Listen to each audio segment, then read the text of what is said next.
कितना भी टेंशन, कितनी भी चिंता व्यापे, कितनी भी परेशानी चल रही हो, थोड़े दिन बाबा की जो जलाधारी है, इस जलाधारी पर हल्दी का थोड़ा सा लेपन करिए। हल्दी का लेपन कर कर जिस पात्र से शिव जी को जल चढ़ाओगी, उसी पात्र पर अपनी 3 उंगलियों का स्पर्श हल्दी का कर कर फिर बाबा को कुंदकेश्वर महादेव के नाम से जल चढ़ाना प्रारंभ करें। जो हल्दी का लेपन आपने जलाधारी पर करा है, उसी जलाधारी की 1 उंगली कलश पर लगाकर लेकर आओ। घर के अंदर जब प्रवेश करो या व्यापार में प्रवेश करो, तो जो कलश पर हल्दी लगाकर लाए हो, वही दरवाजे के ऊपर थोड़ी सी मात्रा में कुंदकेश्वर महादेव के नाम। एक क्रोध और उस क्रोध का संयमित होना बहुत जरूरी है भगवान की भक्ति को प्राप्त करने के लिए। मेरे भगवान श्री राम जी को प्राप्त करना है, भगवान श्री कृष्ण जी को प्राप्त करना है, भगवान शंकर जी को प्राप्त करना है, भगवान देवादिदेव महादेव को प्राप्त करना है, तो उसमें मूल है आपके क्रोध को थोड़ा संयमित रखें। दक्ष प्रजापति के घर में, दक्ष प्रजापति के घर में मां सती का जन्म हुआ। दक्ष प्रजापति के घर में मां सती का प्रागट्य हुआ।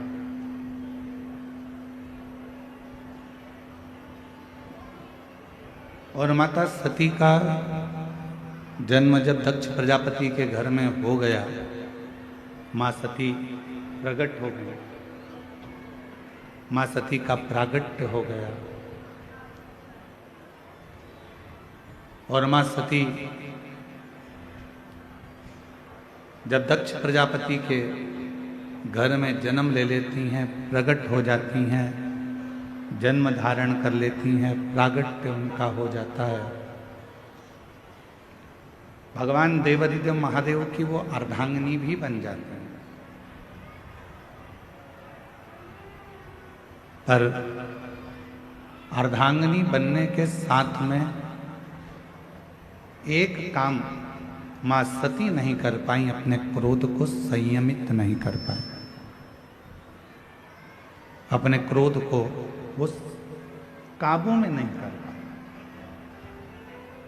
मेरी जीजियों, मेरे जीजाओं, मेरी बेटियों, बेटाओं, मेरी माताओं, मेरे बुजुर्ग माता पिता, एक बात का स्मरण अपने भीतर रखिएगा, अपने अंदर इस बात को उतार कर रखिए कि परमात्मा को पाने के लिए सबसे ज्यादा जरूरी है अपने क्रोध का थोड़ा सा त्याग।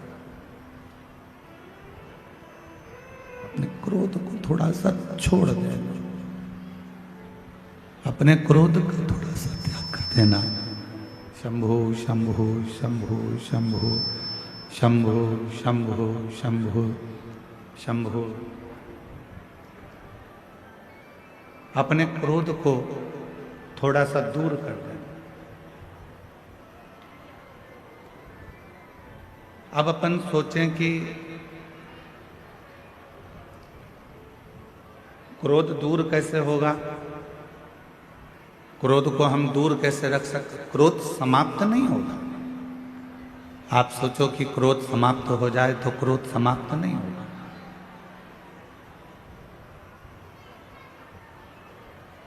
क्रोध थोड़ा सा दूर हो सकता है, पर समाप्त नहीं हो सकता। जैसे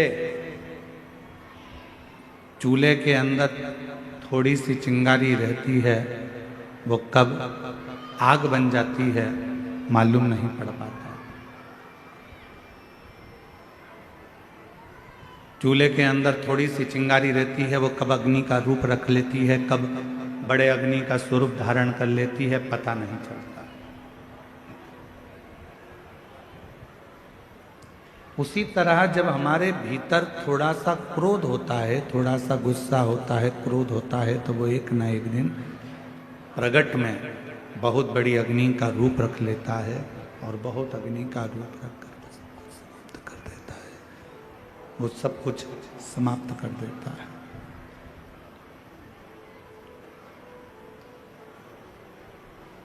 इसलिए माँ सती का जो माँ सती का जो चरित्र है, माता सती की जो कथा है, माँ सती की जो कथा चल रही है, शंभु शंभु शंभु शंभु शंभु शंभु शंभु शंभु शंभु शंभु शंभु शंभु शंभु। माँ सती की जो कथा है,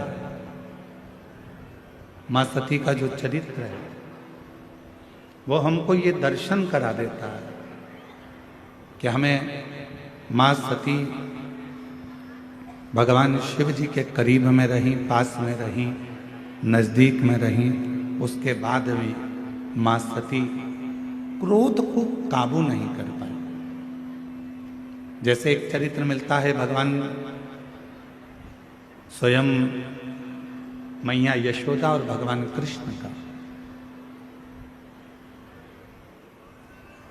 एक बार मैया यशोदा ने थोड़ा सा क्रोध किया और लाला पर अपनी एक छड़ी पड़ी थी, वो छड़ी को उठा लिया और भगवान कृष्ण मैया यशोदा जी से बहुत दूर रहे। कहते हैं 1 दिन 2 दिन 3 दिन तक भगवान कृष्ण अपने बाबा नंदराय जी के पास में जाकर विश्राम किया, मैया के पास ना। क्यों? क्योंकि मैया यशोदा जी ने वो छड़ी अपने पास में रखी। मेरा परमात्मा आपके करीब में कब आता है? जब आपका क्रोध दूर हो जाता है। और जैसे ही क्रोध आपका दूर हुआ, परमात्मा आपके करीब में आ गए, भगवान आपके नजदीक में आ गए। इसलिए जरूरी है कि भजन करते समय, तप करते समय, साधना करते समय, व्रत करते समय, उपास करते समय, भगवान का स्मरण करते समय अपने भीतर कितना भी क्रोध आए, उस क्रोध को थोड़ा सा दूर कर दे। समाप्त नहीं हो सकता। आप सोचो कि हमारा क्रोध हमारे भीतर समाप्त हो जाए, तो वो नहीं है। आप सोचो कि मेरा गुस्सा पूरा समाप्त हो जाए, तो वो नहीं हो सकता। वो होगा नहीं, परंतु उसको कंट्रोल किया जा सकता, उसको संयमित किया जा सकता।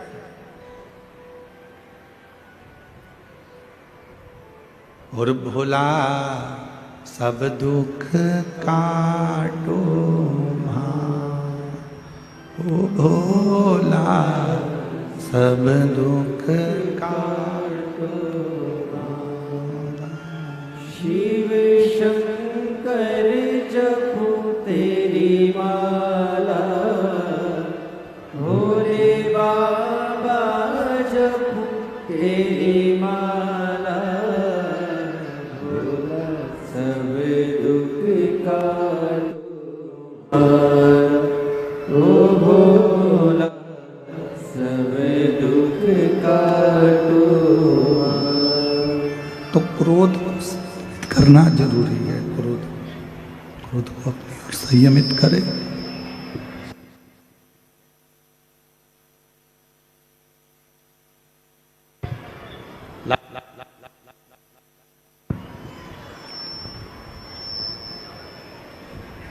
माँ सती, माँ जगत जननी जगदम्बा अम्बा, माँ भवानी, माँ दुर्गा, माता सती जब मंगल विवाह माता सती का हुआ और सती जी का विवाह होने के बाद भगवान शिव माँ सती को नंदी पर बिठाकर कुंभज बाबा के आश्रम में कथा श्रवण कराने के लिए लेकर जा।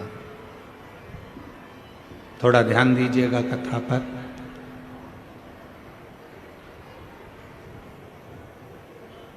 जैसे ही विवाह कर कर माता सती आई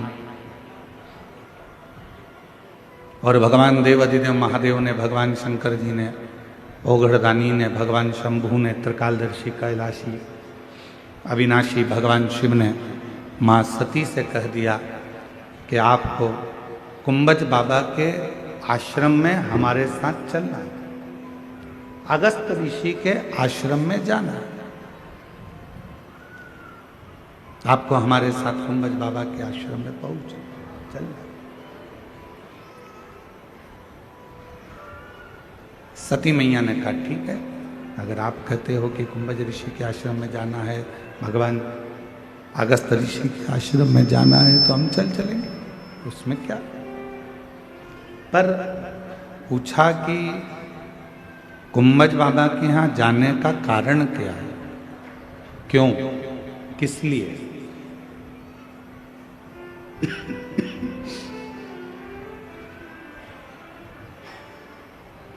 हम क्यों कुंभज बाबा के यहाँ जाएं? कुंभज ऋषि के यहाँ जाने का कारण क्या है? तो भगवान देवाधिदेव महादेव ने कहा, सती कुंभज ऋषि के यहाँ हमें इसलिए जाना है क्योंकि हम वहाँ बैठकर थोड़ी सा भगवान की चर्चा कर सकें, भगवान का नाम उच्चारण कर सके, थोड़ा सा भगवत भजन कर सके, थोड़ा सा मंत्र जाप कर सके, थोड़ा सा नाम कीर्तन कर सके, इसलिए कुंभज ऋषि के आश्रम में जाना। सती मैया ने सुन लिया और सुनने के बाद मां सती दिन भर विचार करती रहीं कि कुंभज बाबा के आश्रम में सत्संग करने जाना है या कथा सुनने के लिए जाना है या भगवत नाम की चर्चा करने के लिए जाना है, तो आखिर ऐसा क्या कि मैं शादी कर आई, विवाह कर आई और मेरी शादी हुई और मुझे कुंभज ऋषि के आश्रम में लेकर बाबा जा रहे हैं, वो भी कथा सुनाने के लिए। आप और हम श्रवण कर रहे थे मां सती की। मानव की देह में, मनुष्य के शरीर में एक सबसे बड़ा खोट अगर कहीं पर है तो वो है उसका क्रोध, उसका गुस्सा। गला पकड़ रहा है माई। मानव का जो शरीर है, मनुष्य की जो देह है, इस मानव शरीर का उधर आवाज वगैरह नहीं आ रही कहीं पर भी। मानव देह का सबसे बड़ा एक खोट है और वो है उस मानव देह में क्रोध का होना। क्यों?